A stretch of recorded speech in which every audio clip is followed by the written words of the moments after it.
हैं, तो सीपेट में बहुत सारी संभावनाएं, इसीलिए हम पेट्रोकेमिकल के क्षेत्र से आगे बढ़कर हम संपूर्ण केमिकल के क्षेत्र में जा रहे हैं। नमस्कार दोस्तों, मैं हूं शिवेंद्र प्रकाश द्विवेदी और आप देख रहे हैं आपका अपना channel plastics today.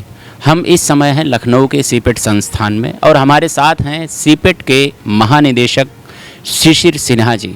Shishir Sinha ji के बारे में बताते चलें, कानपुर के मूल निवासी शिशिर सिन्हा जी सीपेट के महानिदेशक के रूप में बहुत ही बेहतरीन तरीके से इस समय काम कर रहे हैं और इनके कार्यों की चर्चाएं पूरे देश में हैं कि किस तरह से सीपेट संस्थान को ये लगातार आगे बढ़ाने का काम कर रहे हैं।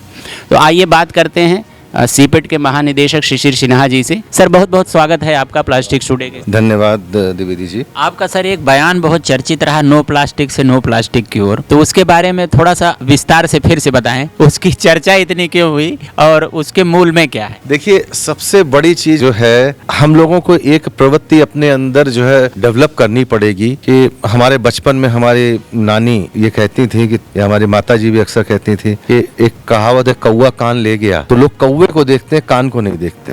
तो यही चीज यहाँ पर भी जो है लागू होती है। किसी ने कहा कि बंद होनी चाहिए, भाई बंद होनी चाहिए, लेकिन क्यों बंद होनी चाहिए? उसने बिगाड़ा क्या है, इसको समझिए, और आपके पास सब्स्टिट्यूट है, उसको समझिए। वो सब्स्टिट्यूट, देखिए हर चीज का अपना एक सब्स्टिट्यूट होता है, लेकिन क्या वो सब्स्टिट्यूट वायबल है, इसके बारे में, क्योंकि हम 150 करोड़ के देश में है जहां पर उच्च वर्ग के बहुत कम है, मध्यम और निम्न वर्ग के लोग हैं जो बहुत सी चीजें अफोर्ड नहीं कर सकते। तो मैंने एक सर्वे करवाया था, एक आम आदमी दिन प्रतिदिन में कितने अलग अलग तरीके के प्लास्टिक के प्रोडक्ट का इस्तेमाल करता है, तो आपको जानकर आश्चर्य होगा कि वो संख्या 1000 में निकली। टूथब्रश से लेके, टूथपेस्ट से लेके, उसमें अलग अलग तरीके की कौन कौन सी प्लास्टिक्स होती हैं, क्या होता है, तो वो सब चीज़ों, अब उनका सब्स्टिट्यूट ढूंढना, उनको इकोनॉमिकली वायबल बनाना, उनको जो है समाज के हर जगह पहुंचाना, ये एक बड़ा दुरूह काम है। तो दूसरी बात ये हमको समझनी पड़ेगी कि प्लास्टिक ने हमारा बिगाड़ा क्या है। बेसिकली आप ये देखिए कि हमने प्लास्टिक, इसके लिए पीछे इतिहास में जाना पड़ेगा कि प्लास्टिक हमने यूज़ करना क्यों शुरू किया। प्लास्टिक के जो लिफाफे जिसके बारे में बड़ा हम लोग शोर मचाते हैं, वो लिफाफे इसलिए कि पेपर बैग्स जो बनते थे, वो पेपर बैग्स के लिए पेड़ों को काटा जाता था, तो ये हुआ कि प्लास्टिक बैग बनाने चाहिए। उसके बाद जो था, प्लास्टिक की बॉटल आई, क्योंकि कांच की बोतल या जो पहले और स्टील की बोतल वो वायबल नहीं थी और उनको इस्तेमाल करना बड़ा मुश्किल था। आप ये देखिए, यदि रिकॉल करें कि पहले जो है 1 लीटर की बोतल आती थी, उसमें पानी बहुत वेस्ट होता था। आपने 10 रुपए या 20 रुपए की बोतल खरीदी, उसके बाद पानी पिया, फिर वो बोतल छोड़ दी।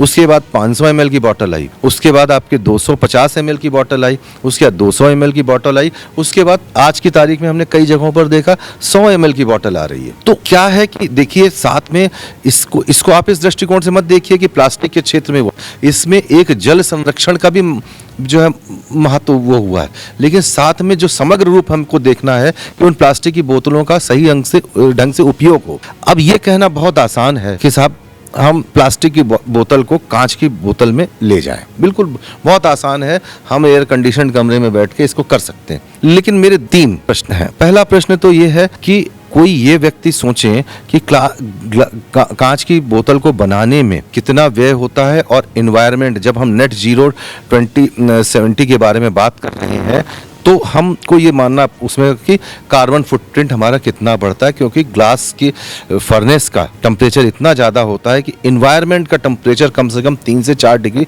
सेल्सियस बढ़ता है। प्रत्यक्ष उदाहरण फिरोजाबाद में जो कांच के उद्योग हैं, वहाँ पर आप जाके देख सकते हैं। ये एक पहला प्रश्न, पहली चीज़ है। नंबर 2 चीज़ मेरी ये है कि जो कांच की बोतल है, मैं एक उदाहरण के तौर पर दे रहा हूँ, इसको मतलब अन्यथा मत लीजिएगा।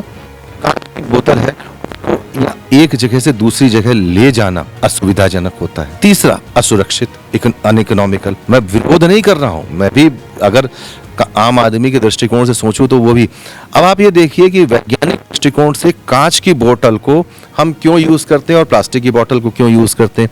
उसकी वजह यह है कि प्लास्टिक सस्ती है, प्लास्टिक और कांच दोनों जो है इनर्ट, जो किसी चीज से रिएक्ट नहीं करते, इसलिए हम इसको इस्तेमाल करते हैं।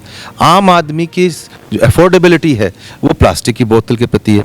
अब यहाँ पर प्रश्न ये उठता है कि हम क्यों उसके लिए निगेटिव इसलिए कि प्लास्टिक में लिटरिंग होती है। लोगों में विचारशीलता का अभाव है। वो उसको कांच, अब आप कांच का उदाहरण लीजिए, कांच की बोतल अगर टूटती है तो आप सावधानी से उसको उठा के डस्टबिन में डालते हैं। यह प्रक्रिया हम जो है प्लास्टिक की बोतल के लिए भी अब कर सकते हैं। उसको इकट्ठा करें और वो 100% रिसाइकिल होती है।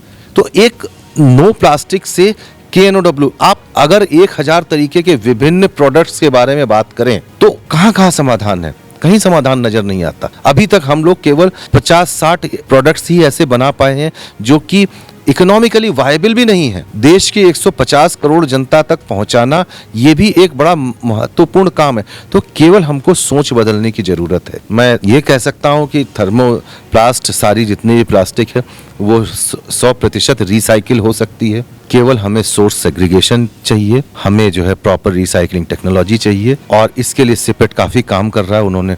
हम लोगों ने 4 प्लास्टिक वेस्ट मैनेजमेंट सेंटर बनाए जो डिमॉन्स्ट्रेशन सेंटर है, जहाँ पर लोग आके देखें कि इसको किस किस तरीके से हम ग्रेन्यूल्स बनाते हैं, हम उसके फ्यूल ऑयल बनाते हैं, हम वैक्स बनाते हैं, हम लुब्रिकेटिंग ऑयल बनाते हैं। उसमें तो बहुत सारी टेक्निक उपलब्ध है। तो आपकी आवश्यकता के अनुरूप तकनीक उपलब्ध है, केवल थोड़ी सी सोच की ज़रूरत है। मैं बार बार एक उदाहरण देता हूँ। हम लोग विदेश जाते हैं, किसी डेवलप्ड कंट्री में जाते हैं, टॉफ़ी चॉकलेट खाते हैं, रैपर में डाल देते हैं, डस्टबिन मिलता है वहाँ डालते हैं।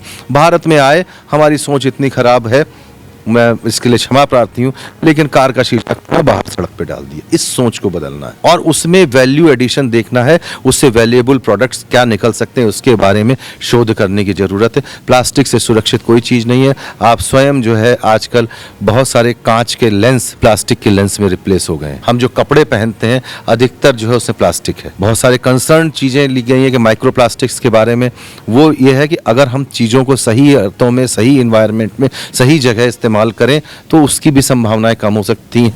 ये नेगेटिविटी को समाज के लोगों को जो है, और मैं समझता हूँ सिपेट का भी एक दायित्व है कि उस दायित्व को आगे बढ़ाना, तो ये हमारा कर्तव्य है। सीपेट महानिदेशक के रूप में आगे की आपकी कार्य योजनाएं क्या है, उसके बारे में थोड़ा बताएं। देखिए, सिपेट का जो कार्य क्षेत्र है वो 4 भागों में विभक्त है। स्किलिंग, देश की प्रमुख संस्था है जो स्किल डेवलपमेंट ट्रेनिंग प्रोग्राम, चाहे री स्किलिंग हो, चाहे अप स्किलिंग हो, चाहे नई स्किल को प्रोवाइड करना हो, उसके बारे में जो है वो जानकारी देती है। और हम करीब 75,000 स्किल मैन पावर को हर बार जो है हम लोग हर वर्ष करते हैं, जिसको कि हमें उद्देश्य है, हमें टारगेट दिया गया है कि 2029 तक 1,20,000 तक प्रतिवर्ष तक पहुंचाना है।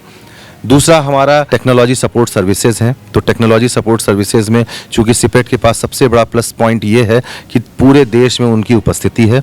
हमारे 48 संस्थान विभिन्न प्रदेशों में कार्यरत हैं और उसमें हमारे जो सहकर्मी हैं वो तन मन धन से सब उसमें लगे हुए हैं।